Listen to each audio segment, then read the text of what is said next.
So tonight I'm joined by Neal Shasore, who will be chairing this evening. We'll be talking to the prize winner, Duncan Cameron. Really excited to speak to Duncan about his award-winning work this evening.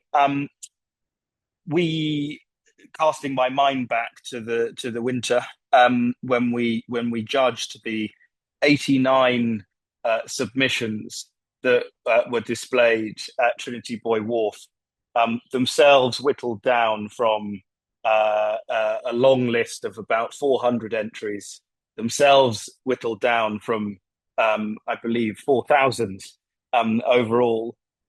We were nonetheless, as a group of judges, unanimous in our feeling that Duncan's work should win the prize. And we had spirited conversations about all sorts of things, but we felt that there was something really critically engaged and contemporary, but also rooted in the concerns of Ruskin, or so many of Ruskin's concerns, in what Duncan had produced. And it was our great pleasure, therefore, to award him this prize, and an even greater pleasure to hear an unbridled yelp from the audience when the winner was announced, which I discovered recently was not actually Duncan, but his brother. So there you go, for brotherly love. And we are. I'm going to introduce Duncan, and then hand over to him. We're going to split the next hour or so into three parts. We're going to talk a little bit about the basics, about the winning work, just to get a sense of what it was, in particular for those of you who weren't able to see it in 3 dimensions at Trinity Buoy Wharf. We're going to think a little bit about the context within which Duncan's work sits, and his processes and the modes of production, both conceptual and physical, and then a little bit about how the work sits in this critical dialogue with Ruskin. We've done that so that we can pause at various moments, and I can ask clarification questions, but if you have any, do put those in the chat along the way so that we can all kind of go on this journey through Duncan's mind and through his work together. So hold on tight. So I will introduce Duncan, who is head of art and course lead and senior lecturer at Falmouth, and he is, as well as pursuing his academic work, an active freelance practitioner in fine art, drawing, illustration, and theatre. He's been an exhibiting artist for over 30 years. His work spanning a whole number of disciplines, which I think lends it such richness, from natural history to museology, archaeology, diorama, taxidermy, ecology, but also through reportage, and indeed through puppetry. And I will pause there. We might ask some more questions about where Duncan comes from, but let's hear about the work, because I think that is absolutely fundamental, and looking forward to hearing a bit more about that. Over to you, Duncan. Well, that's great. Thank you very much, Neil. Hopefully everybody can hear me. I'm sitting in a cottage in Somerset as I speak today. So I'm sure Alicia will come in if things are unclear or if my teenagers disrupt the internet, but hopefully everything will be steady. So yeah, thank you all for joining us. So this is hopefully just a lovely conversational, hour looking at the work, discussing ideas. Very much hoping there are questions incoming.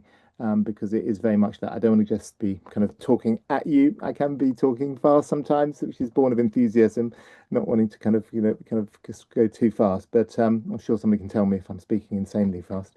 But what I'll do is I'll get the screen up and we'll talk a little bit. I'll say a little bit about stratigraphy, but I'm absolutely happy, Alicia and Neil, to be to engage in conversation throughout. So some of you might well have seen the work when it was in London at Trinity Buoy Wharf.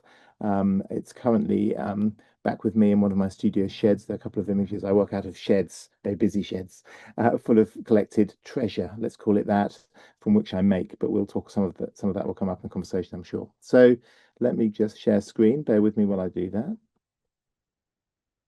Find our pace this evening. Right, so we should have a screen in front of us now. So just let me sort out what we're doing here. Right.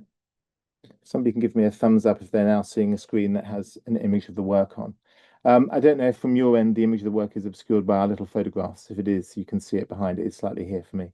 But yeah, stratigraphy. This is the piece of work that delightfully won the Ruskin. I have to say, when you enter these things, you're just so pleased to be accepted and be in the show. It's always great company. You know, as a creative working in sculpture and fine art and in different settings, there's a tribe of people, and you obviously meet them at shows, which is really lovely. And so there's lots of old friends and other people you know who've got into the show, and you go to London for the big night out coming in from the West Country, and then suddenly you know it won, and it was my brother's yelp of surprise was echoed by me, but I was just doing this.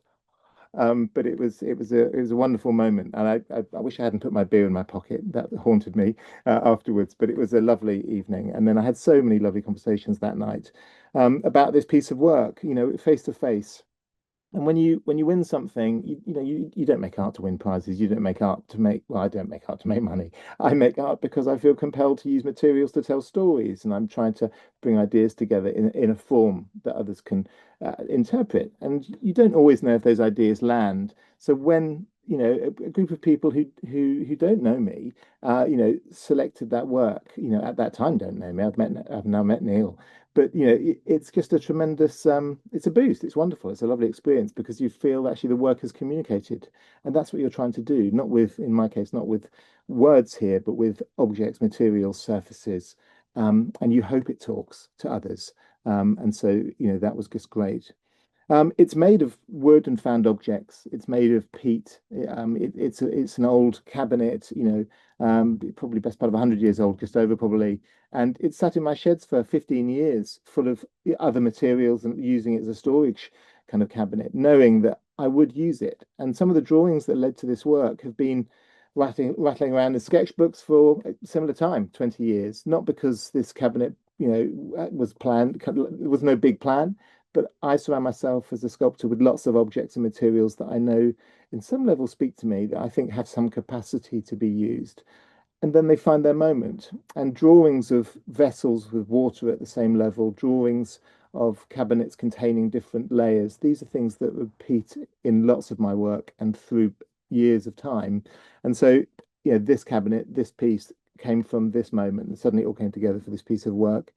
It contains, as you might know, bones that are found. I'll talk about that. And rainwater, collected water from the Somerset Levels Reens. Reens is a lovely old Somerset dialect word meaning, you know, a drainage ditch. So in Norfolk, that would be a dike. You know, in Somerset, it's a reen. So I'm interested in some of these languages, the etymologies of space and place. But the work talks, as we'll see, about long, deep history and contemporary concerns, environmental concerns. Yeah, it was 62 centimeters deep, 86 centimeters wide. You have to know these things when you enter competitions. And I was saying to Neal that one of the things I did, I entered this year's Ruskin with my students in a tutorial. And, you know, I was talking to them saying, you need to measure your work. You need to photograph your work. What's your work weigh? What's your work value? You know, how would you value it? Hey, you might need to insure it with liability. So these things were used as from my with my teaching head on as a kind of conversation, as a way of discussing what it is to kind of work professionally. So I know the sizes and weights because when you enter things like the Vatican, they need to know. All of my work is born of drawing. Drawing is absolutely a kind of central part of my working methodology, and I'm sure, like many people out there, many creatives, you know, obviously draw in different ways. I teach drawing. I love drawing. I invest in the craft of drawing. You know, it's like I feel it's like playing an instrument. There's no shortcuts. You just got to put the hours in, and to draw, you just got to draw a lot. So I draw a lot and lots of different things in different settings, as a reportager, as an illustrator, as a life drawing teacher, anatomist, but also as a designer and a maker of things. I'm first and foremost a maker. And so drawing for me is a way into an idea, and that iterative repeated drawing, which they're never the same, but they're of the same family. And so there might be 20 or 30 drawings of a piece of work before I make a work. As I test thinking, you'll notice in the drawing on the screen there, look, the reeds are inside the cabinet. Now that seems very strange now. I look at that and I think, what was I thinking? Why would I put the reeds in the cabinet? But at the time of these two drawings, that was my thinking, that the reeds would be contained within and the water level would be above. But it was only when I started assembling the work that the work begins to talk to you as an object. You're engaging with it. You're moving around to feel the heft of it. You're putting things up and down, left and right. And of course, the reeds should have been on the top. And it was suddenly evident they needed to be out in the air. And the water level would sit beneath them anyway. So of course, it all makes sense. What I'm saying is, it doesn't just come from a kind of position of solid planning. It comes from a position of confidence in the idea, but there's always doubt and play. And here's me making the work. So I'm trying to keep things moving along, but this is some examples of kind of this is what practice looks like. So I've got drawings around me. I'm working. I often work outside in all months of the year on an outside desk if it's not really raining, and under a spotlight in the evenings and in workshop sheds. And I assemble pieces, as I work through the material. So, I'm harvesting the dried reeds. I'm exploring and researching the Sweet Track, this 5,000-year-old walkway through the Somerset Levels near my home. I'm thinking, how can I reference that? How can I visually nod to that?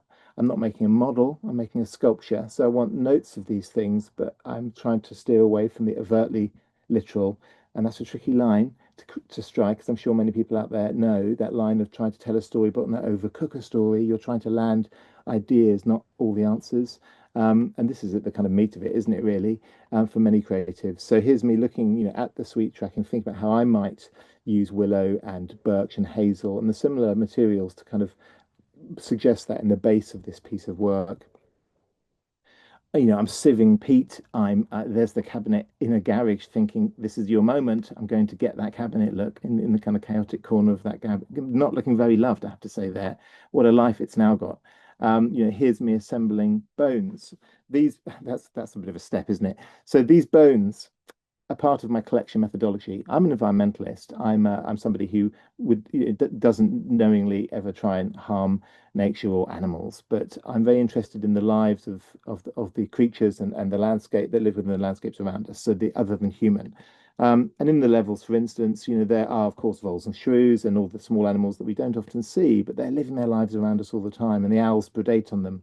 So the barn owls that fly the levels predate on the shrews and voles and mice, and they produce an owl pellet. And I know where some owls roost, so I collect pellets and I dismantle them with tweezers, and I can identify all the bones. And it's something I do, to teach as well sometimes. So you've got the story of the lived experience of the owl and the lives and deaths of these many rodents in the wetlands.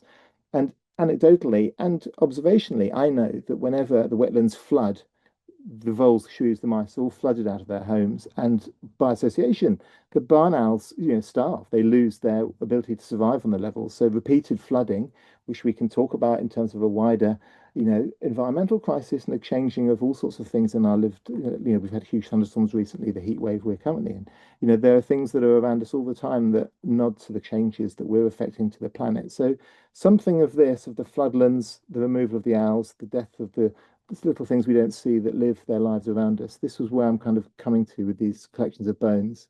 I have to say, as we talk about Ruskin and kind of, think about the Victorian kind of control of nature, museum cabinets, the ordering of these bones speaks a bit to that, I guess. And the fact they're hidden on the underside. I'm showing you here, but actually you have to take a moment to really see those. You have to look for them by spending time with the work, again, thinking to the themes and the story of this piece. And there it is, standing, in Trinity Buoy Wharf at the prize itself, and me trying to make sense to a kind of crowd just after I've, just won the prize. So it was a wonderful evening, but I had so many conversations that night. Now I'm aware I'm talking my head off already, so I want to make sure that there's a chance to ask questions. So should I leave the screen up, Neil, or should I, because I can speak to it with the images here, or should I close I think you can leave the screen up, and I'm really keen, just as I said at the start, for everyone who has seen it in person and who's seeing it for the first time, just to really kind of get a sense of what it is. And I wonder, Duncan, if you could tell us a little bit about what it smells like and what it feels like, what all those different things indeed feel like? Because it makes a number of kind of visceral appeals to the senses, doesn't it? Well, that's really good to hear, and that's another tick for me because not that I'm in complete control of any of this. When you surrender a piece of work into the world, you do lose that control. You might hope for X, Y, and Z, but you often get P, Q, and T, right? People come to a work with a whole backstory themselves, whether that might be a position of privilege and lots of time in museums, whether it might be a position of your memory of something that happened once on a childhood walk, it might be the rustle of the reeds. I can't control other people's story when they arrive. But I think it was Carol Duncan that talks about rituals of engagement. So you can enact a kind of museum space that encourages people to look through the glass that many people are used to engaging with things in cabinets. So that form for me is a repeated model of structure that I use. And part of that is about the visceral. It is about the haptic. I'm perfectly happy for people to run a finger over the cabinet to feel the wood. I'm very happy if they smell the wax. I've deliberately waxed it with wood wax because wood wax for me has an association with museum spaces and the spaces of, you'll be unsurprised to know, I went to Museum Club in Norwich Castle when I was a boy. So I have, a kind of keen childhood memory of dioramas and the smell of wax and wood and these kind of Victorian assemblages, and often probably then not very mindful to the kind of the bigger conversations about empire. But as I've developed and expanded practice in this field, of course, you can't ignore these stories. But those smells, the touch, the feeling of that waxed wood, the smell of the water has a kind of quality to it. You can smell the rainwater. It's not tap water. It's water from a dike, from a drainage ditch in Somerset. It does carry a little bit of that with the work, and that is a good thing because it brings us to the land, as does the smell of the peat, as does the movement of the reeds. There was a ceiling fan at the Ruskin rather usefully that kept the reeds just moving a little bit. And that catches the eye. I think most people, if you've walked in the land, and certainly if you've walked in wetlands, will be familiar with the idea of the move, the hush, the kind of shift of reeds, as we are with the movement of, I don't know, crops in a field. It's something that is another kind of sensory trigger, perhaps, if you want to use that word. So again, it's not like I have all the levers and I'm just manipulating. It is about, though, using materials that I see as having potential to begin to talk to a place. And this is a place that has its feet, its root in the water of the levels. It speaks to that land. That's what I'm trying to do with this piece. And that changes, of course. When I first tested the work and showed it as part of As Old as the Hills, another exhibition in the same period a year ago, pretty much, that was about the Somerset levels and in the Somerset levels. You look out the windows, you're onto the reed beds.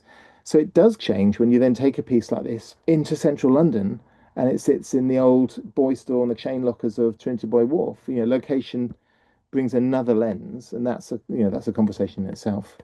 I want to come back to that in a moment, but just before we do, might you take us back a slide?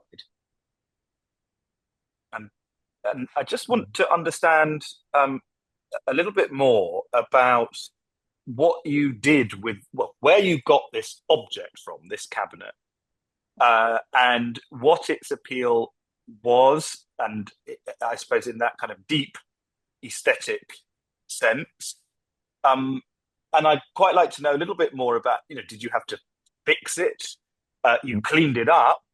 About all the different components. Does it still open or is it locked? I'd just like to get a sense and to give folk watching a sense of what this thing, as you put it together, actually is.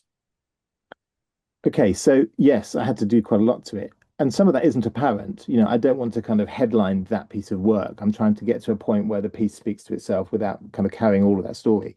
I have to say, in the modern space, actually, I share my process openly and consistently on Instagram and in other spaces in a way that just wasn't possible 20 years ago. And actually, that's a conversation I've been having latterly about public engaged practices and the other work I do, because the dialogue in the online space is actually, for all of the negative press, is actually also a very rich and supportive and dialogic space in the contemporary making of practice. Certainly it is for me.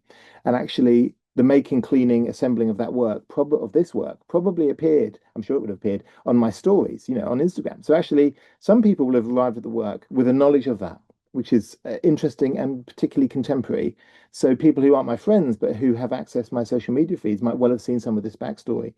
But what did I do practically? Well, first of all, 20 years ago or thereabouts, I saw this piece I think it was in a house clearance or a building clearance in Norfolk.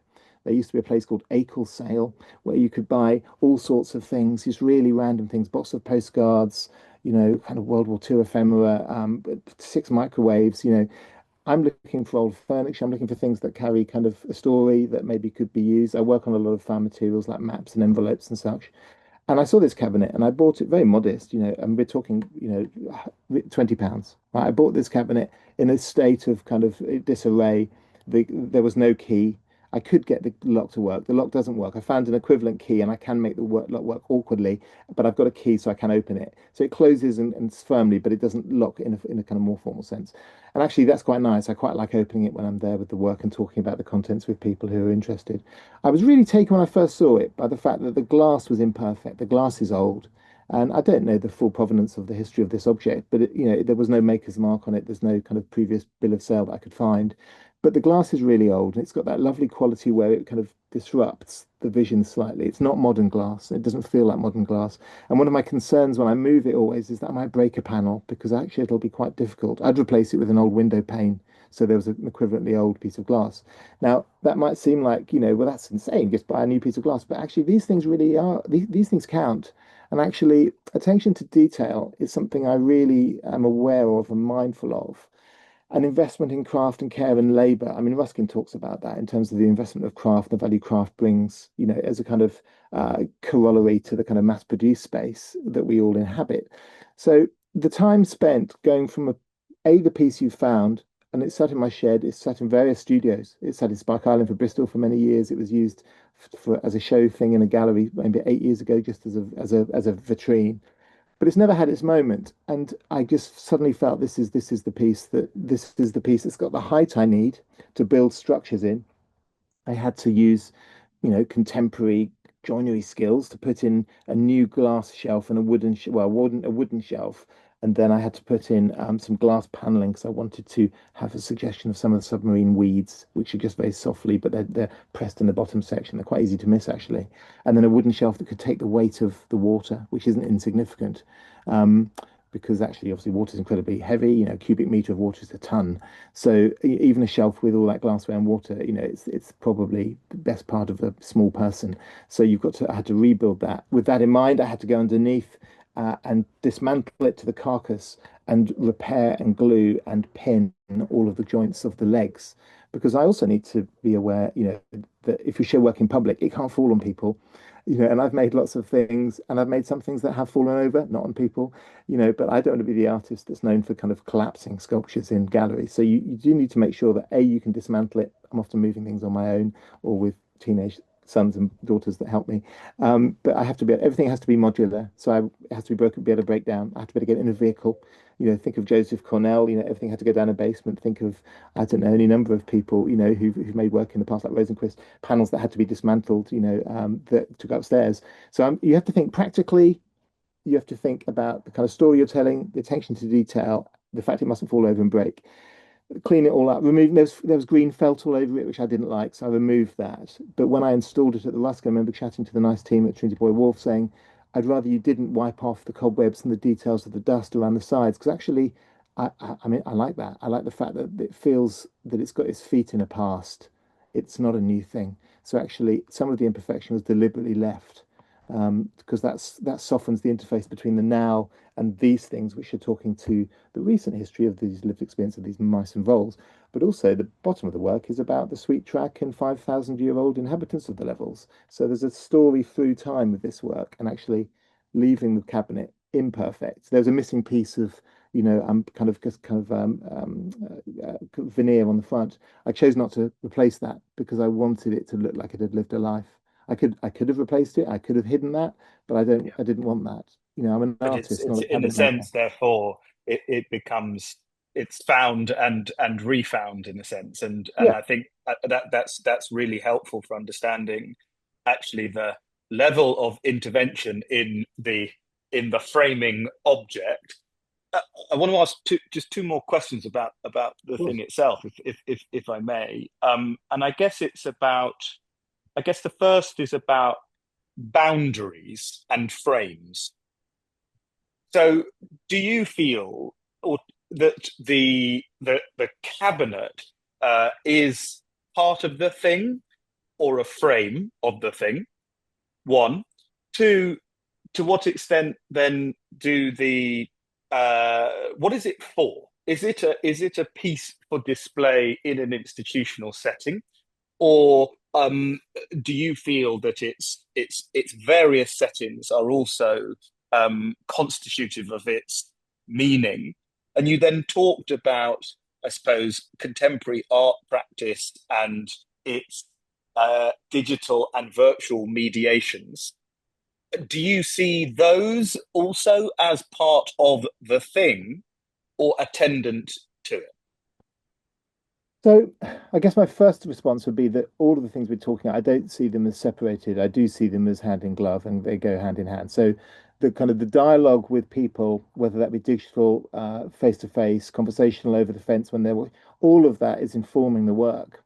And I will steer sometimes thinking on the back of a conversation, like I suppose having a point of view. I might have a point of view about the work and my plan is, but I'm not completely closed to that dialogic intervention. If somebody talks to me and I'm persuaded, I might steer to the left or the right with some thinking, and I'm okay with that. And actually, one of the lovely things about that conversation, because I invite it, is that often you do work on your own on practice. You're in your studio late at night. You're drawing into the evenings. You're pursuing it all day, every day, in one way or another. And actually, those moments really are really important. Bring when the work is given an audience, a space to let's call it discuss itself with somebody. Somebody's interfacing with that object, and so I like that ambiguity, but I suppose I'm if I can sort of provoke you a bit, I am curious about the fact that you are dealing with a container in the yeah, form of the cabinet and then a set of vessels.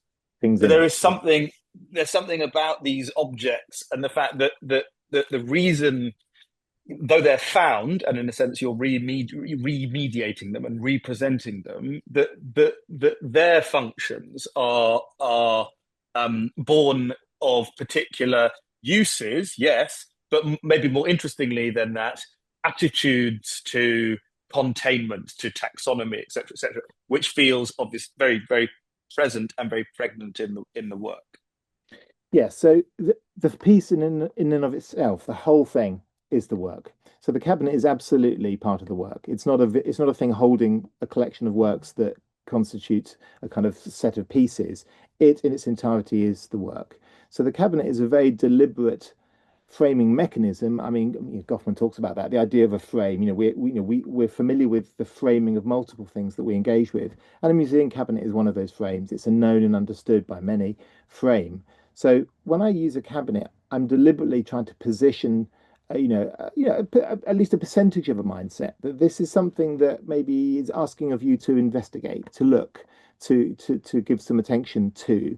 I mean, I think Mark Dion, the artist, whose obviously work is is an interlocutor in terms of my practice, in terms of museum cultures, but Dion talks about the use of craft as a technique to slow the audience down, and I absolutely understand that. I think if you can use a device like craft making and careful assembly, if you can use a museum cabinet, to encourage somebody to stop and look, then of course within that frame structure you can then arrange the pieces, and the pieces in this case do include vitrines that hold water. And again, we're familiar with vitrines from museums, whether that be wet specimens in the Natural History Museum or the Hunterian or the Horniman or Grants. We're very familiar with nature being contained, often dead nature, in museums. And that imposition and control of nature is a theme that has sat alongside and with me as an artist for many years. And I've looked at the very specifically kind of expeditionary practices, extractive practices from the natural world. But I'm using those familiar devices, forms, tropes to unseat that a bit. I talked about the environmental. I'm interested in the what you might call biocollateral, the things that die around us on the roadsides and the railway edges, the things that are trodden underfoot and unseen. So I'm really interested in talking to the environmental, anthropocentric, post-human, the now, and imagine futures, but using these tools that we're familiar with. So although yes, it is a frame, it is absolutely part of the work. It's to take everything out of that cabinet and put them on the floor would change the work beyond measure. It is. It needs to be in that space. For me, this piece needs to be contained by that, and that verticality gives me options for stratigraphy for layers. Well, I It's was not. going to ask you about that No. word, Yeah. about the title that you've given to the work, and I suppose also as we have landed on this slide, if we can go back to those Right. drawings just for a moment, about the graphic, I suppose, which is contained both within the title of the work, but also this way of uh, thinking and recording. And I just wonder if you might tell us a little bit more about these two drawings specifically, and about the nature of the graphic, both as process and in the title. So the drawing process, the graphic process, the kind of various iterative kind of depictions before and sometimes after making is absolutely part of my kind of working methodology, my normal. So, I teach drawing, I draw, I enjoy drawing. I find pace in drawing, it slows me down. It gives me a moment of pause. So I draw all the time. In an evening, I draw folk musicians in Cornwall. And that's not because I want a busman's holiday after a day of teaching drawing. It's because it genuinely calms me and allows me to kind of recalibrate. I find that it regulates me. So drawing is absolutely part of my normal. Now, when I'm drawing work, which is a field of drawing, it's a working drawing. It's a it's in a kind of architecture is a good case in point. From your world, Neil. The visualization of something before it exists, the imagined drawing, the projection onto a possible thing that doesn't happen. I was taught and sometimes teach the importance of really looking when you're trying to draw something. But this kind of drawing isn't looking. This is kind of a speculative looking into the mind of possible. It doesn't exist. This thing didn't exist when I was doing these drawings. So by drawing and realizing in a graphic form, for me, I can then open the book again the next day and it gives me a moment of refocusing and reflection, like turning away from an artwork when you're waking. It's just a valuable little exercise, turn away, come back. And actually, in doing that, you refocus. And so the drawings for me are that they allow me to have a conversation with an idea over often months, sometimes years, sometimes decades, and then certain things win through. I mean, in the millennium, I decided not to keep a sketchbook and a beekeeping book and a diary about caving and. I just keep a journal, simplify a bit my life. And so I keep a journal in an A5 C white sketchbook. I fill them every 2 months. I have built bookcases to hold them. Now that sounds a bit obsessive, but actually for me, it's like an analog internet. It's like a kind of backup. It's a kind of space where I'm rather reassured I can actually go back and look at what I was thinking. Should I forget everything? Now, I don't think I ever would forget anything. I don't think I would. But in the same way I collect post-it notes, this is getting weirder by the minute, isn't it? But it is something about, in my mind, and I'm not alone, bear with me.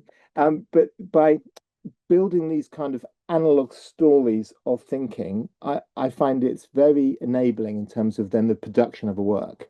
Now, I don't sit there looking at a drawing and just making it. I'm using the drawing as a tool in thinking, and I might reflect on it when I'm making, but actually the thinking has been done. And when I get to the making, I'm a lot of the way there.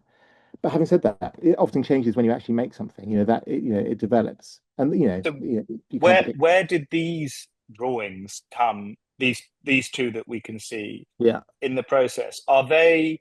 Had you put lots of things on in and around the cabinet and then drawn them, or is this conceptual processing? This is conceptual. This is where these two are late. Yeah, these are late in the summer before the show that I had about the initial kind of showing, and so this is now me making quite late decisions now about final where things might go. So there were, I think in one, I think in, is it in this one? I've got another few slides which I can share in a minute. There's some more there, look. So you can see these ones, that one's slightly earlier, that one's got reads, that's later on the top. So I can read the kind of story of the changes as they're unfolding. That last one, green, is one of the last. Whereas these ones were slightly before that because I still had the reads inside. And it does seem so strange to me now that I would ever think the reads inside was a good idea, but it seemed like the right decision when I did these two drawings. But as I say, things change when you engage with materials. The work begins to operate on its own terms, and so you respond to that when you're making. and clearly the reeds had to go on top. Again, it seems ridiculous they wouldn't go on top. But it also opened up an opportunity. I put there were feathers and other things in the reeds because I wanted to speak to that wider natural landscape around our built. And just by being a man-made cabinet and then the natural objects, you've got some kind of equivalence between the manufactured and created and human, and then the other than human, the kind of the natural worlds through which we move. So And yeah, and I think it'd be great to see some more images. And time yeah, is fantastically marching whipping on. by. Just as you do that, though, I did want to come back to my earlier question about sort of beginnings, ends, bounds, and containers. What is the ongoing life of this piece? Is it in your practice that you see this decay? Is it living?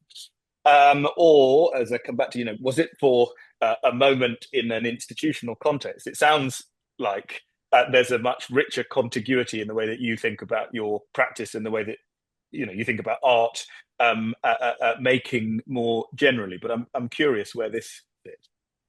Yeah, so yes, it exists as a sculpture that is shown in institutions and leaves the kind of the space of my studio and then goes into the world and has its moments independent of me and alongside me, depending where they are, right? Um, and that's really important for me. I think to get work in front of audiences, make sense of the whole kind of journey that is to make work, that back and forth. I know that it's valuable for me to step away and see work existing in the world, and it's great to see it in front of audiences who make of it what they will, and to, where possible, have conversations around and about that.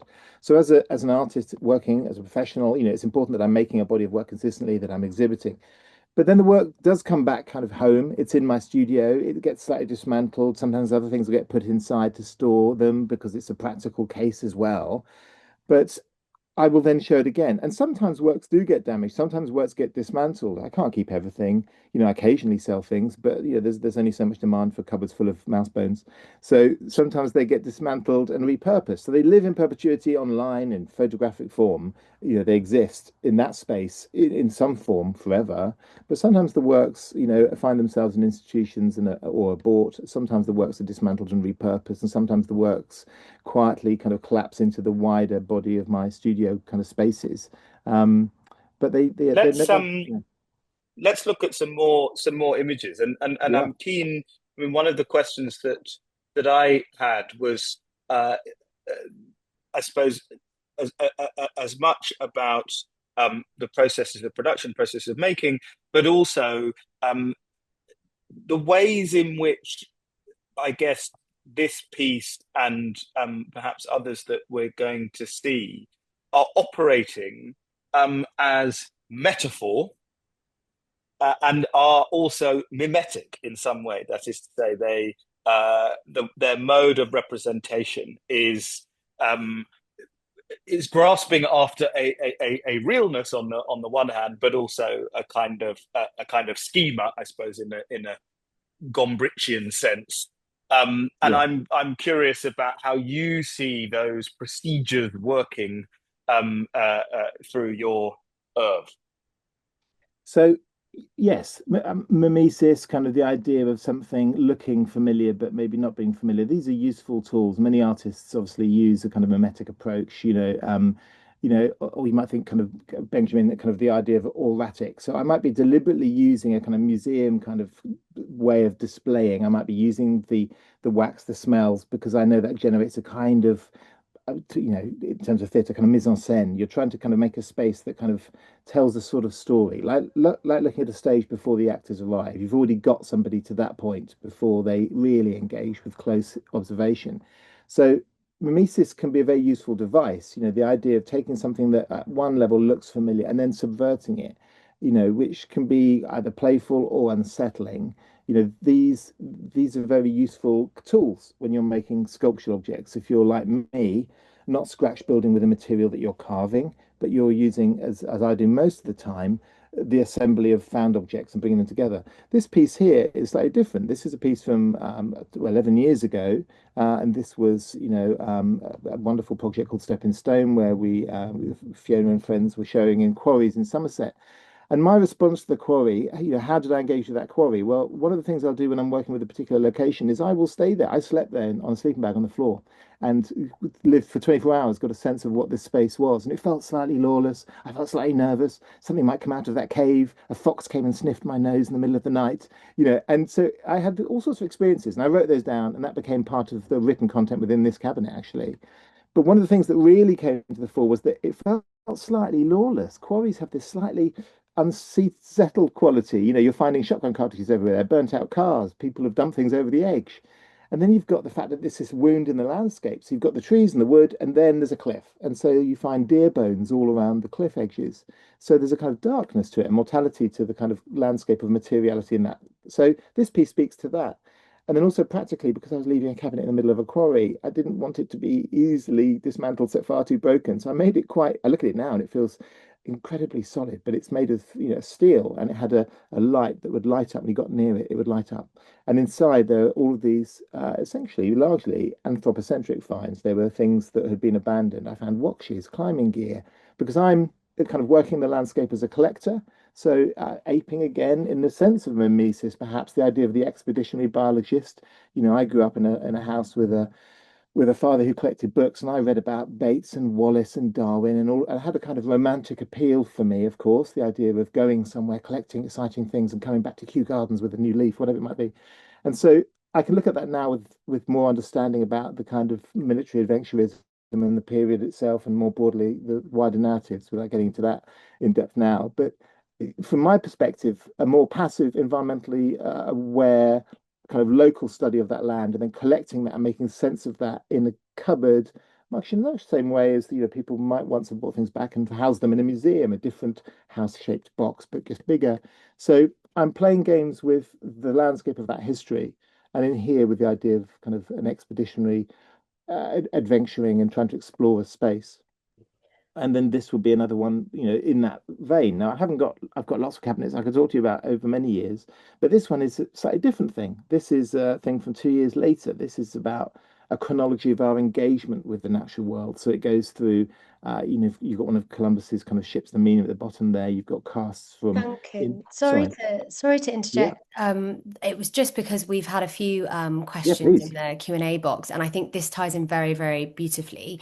please. This idea of these cases and cabinets. And we've had a really sort of insightful question from Elizabeth saying, does the cabinet also serve the purpose of showing the distance between humans and how they view nature? Organizing it, but then the reality is everything relates to time and nature, the reeds and the bones Yeah. that exist within the piece. And I just thought from the fairy cave cabinet, with that being so sort of robust, that kind of links in quite beautifully. Yeah, so that's the Yeah, question. so that's a good point. There is a distancing, by putting a frame, a glass, a metal, a cabinet, this one very solid, obviously. Although it was on wheels, I kept thinking it was going to be wheeled off the cliff. There is a distancing you're putting between yourself, the audience, and the materials. Or in this case, separating the materials from the landscape slightly by placing the cabinet. I think there's, as an artist, you have to kind of somehow find a lens, a way to kind of bring focus. I mean, Tessa Farmer had a piece in the same show, and she makes tiny little fairies on insects, right? And how do you show that? She ends up with them under a glass dome in the floor. It was a really neat solution, as though there was a subterranean world. So that was her solution. Fiona made pieces that stood on metal and kind of were raised up. Other people used the fact that there was water and they could stand something in that. I used the cabinet to kind of contain. So there's a practical solution to part of that. It needs to be protected from the rain. I'd rather it wasn't all just walked off with. I want people to find it and not just never find it. So there you have to think pragmatically, but also how to frame the stories you want to tell. And all of the cabinets that I'm focusing on really in this talk, which, I'd make other things like puppets, but in this space, the kind of cabinet space, there are often repeated kind of formats that often, this one's more of a tower probably than any of the others. This is a kind of stack of boxes. So it speaks perhaps directly to things like expeditionary and mercantile imperialism, the idea of going off and coming back, boxes collection. It feels a bit like it's kind of come from a ship from, 100 years ago. It's got a bird cage on the top. But this piece is capped, this piece, chronology, with an escaping ringneck parakeet. Ringneck parakeets, of course, have established themselves in London. 20 plus thousand of them live in London. They're very normal now, aren't they? But of course, that's extraordinarily strange, isn't it? Fred Pearce talks about this, the new wild. We've got used to this wholly new space where nature's fitting around our disruption. So actually, there's a kind of note of hopefulness in this piece, and that the exploitation in the lower levels is capped by an escaping parakeet, as if to say, in spite of all of the mess, and the interruption of the natural world, nature will find its way around our chaos, I hope. And then this piece of work is about expeditionary collection. This piece was in Ruskin in 2019 up in Holden Gallery in Manchester. And this was a local collection of seaweeds when I was working in Plymouth at the time. And again, wanting to build that auratic engagement with a museum space. So you can actually get into this room and be surrounded by nature controlled. But the fact that in this case, without going into all the details, but the seaweed was buckling all the time. And actually, I really like that pushback of the natural pushing back against the control. That kind of Victorian idea of kind of pinning and fixing and pressing. But thinking about this from a much more environmental perspective, these were free floating pieces of seaweed as ethically and environmentally sensitively collected as I could. And then this was the piece that was last year in the Ruskin, which was about the collections of the lockdown period. So each cabinet speaks to its moment. This one was labeled with the daily newspapers during the COVID period on the days I found everything. So I was buying paper newspapers on my one trip out, where I could, and then walking all of the roads. And all of this cabinet was made with things found within the locale of the village that I lived in during that first lockdown period. So it speaks to the really hyper local.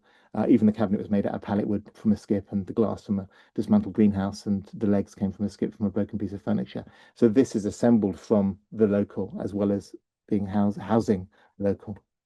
And I think that draws on I think a wonderfully pertinent and directly put question about how much you spend on your sculpture and financial constraints. But I wonder, especially given that we're talking about Ruskin, that we might think more broadly about value, about in a sense, a carbon budget, an ecological cost.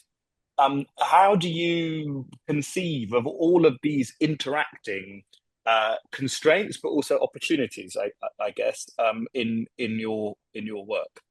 Yeah, I think about these things a lot. And actually, the truth is, you look back at a body of work, and when you're as old as I am, you think actually there are things I wouldn't do now that I did do then. I might have 10 years ago, I would buy fish from a fishmonger just without thought and would use them in the piece of work.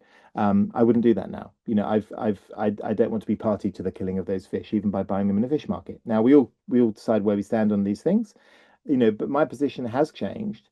And I suppose has environmentally hardened, I guess, as a result of my activism and my kind of desire to try and see change and hope happen in terms of the natural world.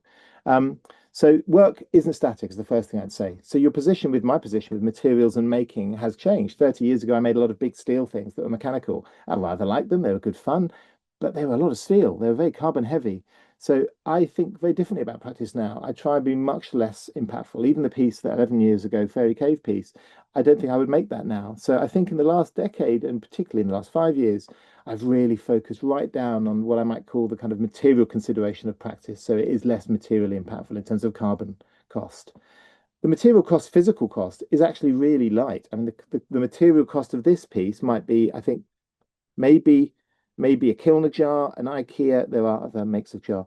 IKEA, maybe that's, I don't even think that's IKEA. I think that's like from a charity shop. The cabinet was found, and well, it wasn't found, it was assembled. The desk was thrown in a skip. The badger bones were dug up from a roadside. Bottles, I've always collected bottles. It's hard to know where and when I got those. The clay pressed onto a badger's foot. The material cost purchasing of materials for this piece will be under £50. So it's not nothing, but it's pretty minimal. Again, I wanted to use glass that I'd found from a dismantled greenhouse in the village. So this whole piece is about kind of arte povere. It's using what's to hand. It's not about the purchasing of new materials. That would speak to a different story. This was about lockdown and working with the hyperlocal. But even when I make bigger things like this piece, I had to buy some wood for this piece. I used recycled tiles. That was a shed door that I'd found. The glass was all window glass. So I do try and think carefully about all of the materials that I use. Because if I'm going to speak to the environmental and I've bought £1,000 worth of things of Amazon, I'm just undermining the entire integrity of the idea. It doesn't make sense to do that. So I think very carefully about the materials I use.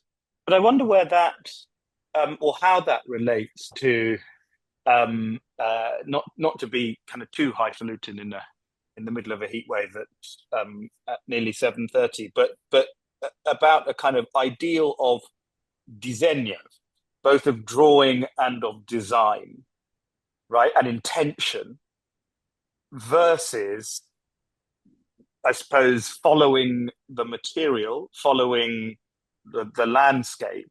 And as I say, I mean, it seems to me trying through the work to achieve this kind of quite interesting contiguity with the world.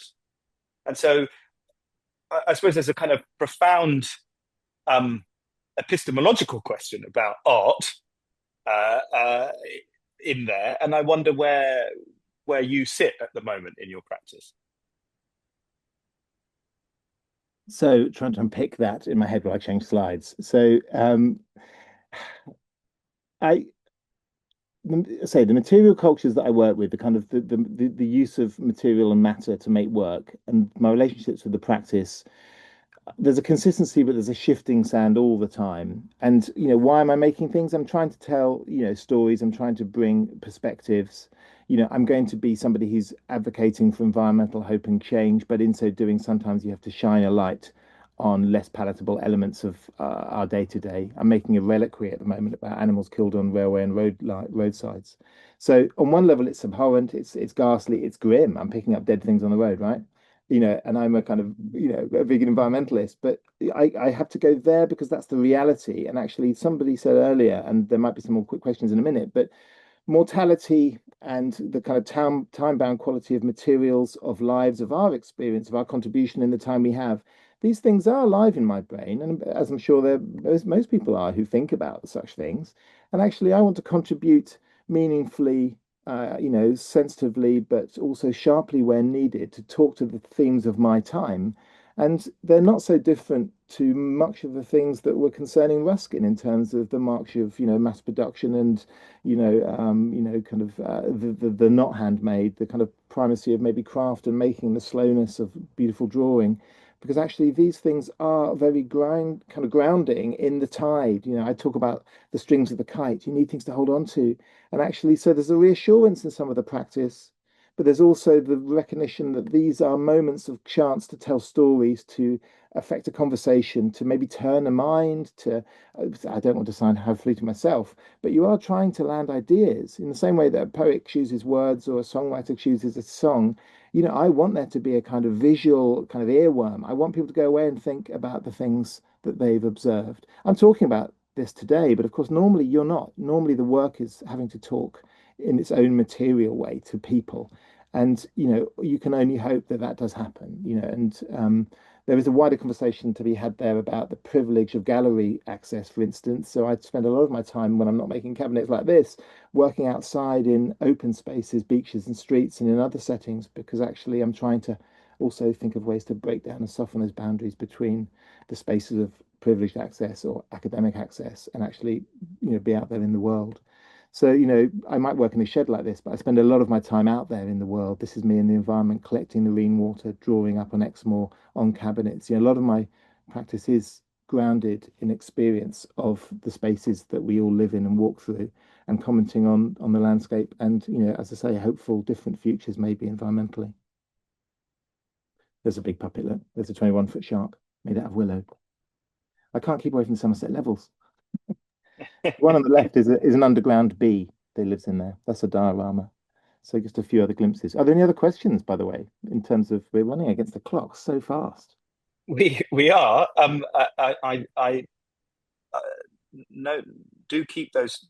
Any final questions coming in? We might not get to them all, but I think that we are seeing such kind of rich themes in your work, and there is something extraordinary about stratigraphy that gestured to lots of what you were saying, but it's kind of amazing to hear the depth of reflection, I suppose, and the openness uh, with which you kind of view the work through time, through space. I find that hugely compelling. And uh, uh, Nicola, if she's still here, on the in the audience, knows that I took it upon myself, amongst other members of the judging panel, to keep coming back to Ruskin, Of and course. what might be resonant uh, uh, Ruskinian thinking. And it certainly feels, Duncan, that your work is replete with it, and yet there are also things about it which are not Ruskinian, that are not 19th century, that are in a sense challenging some of those fundamental epistemic bases. A few sort of questions that are coming through. One of our sort of participants, Helen, says, I'm using drawings of carcasses in my current practice. I found putting them on display yesterday difficult and felt a need to justify them. Do you feel a need to explain or justify your work, or do you, with confidence, let it speak for itself? That's a difficult question, isn't it? Confidence is really key. I spend a lot of time working with foundation students and undergrads, and I talk a lot about confidence. And one of the things I try and do in a supportive and kind way is just to model making work. I make work, they make work, we talk about work, and so I'm open about my practice. They're talking about their practice, and the privilege of being in an education setting is you can have those conversations kind of safely.